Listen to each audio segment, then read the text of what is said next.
సుమారు 40 సంవత్సరాలుగా అలుపెరగినటువంటి శ్రామికుడిగా తెలుగుదేశం పార్టీని తన భుజస్కంధాలపైన వేసుకొని క్రమం తప్పకుండా ప్రతి ఏడాది కూడా మహానాడులు చేసుకుంటూ ముందుకు నడిపిస్తున్నటువంటి తెలుగుదేశం పార్టీ జాతీయ అధ్యక్షులు ముఖ్యమంత్రి గారి కోసం మనం మాట్లాడుకోవాల్సిన అవసరం ఉంది.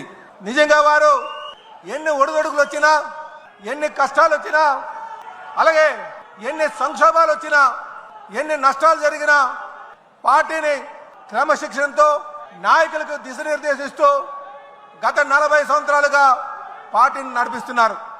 నిజంగా ఈరోజు మనం కమలాపురంలో, సీకేదండి మండలంలో, పబ్బాపురంలో జరుగుతున్నటువంటి ఈ మహానాడు సాక్షిగా మనమందరూ కూడా వారికి అండగా ఉండాలి, వారి అడుగుజాడల్లో నడవాలి, మంచి నాయకులుగా తయారవ్వాలని చెప్పి ఈ సందర్భంగా తెలియజేస్తున్నాం.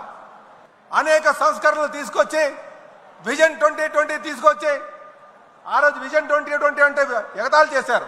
కానీ 2020కి వచ్చిన తర్వాత ఆ విజనరీ లీడర్ యొక్క ఆలోచనలు ప్రపంచం అంతా కూడా గమనించింది.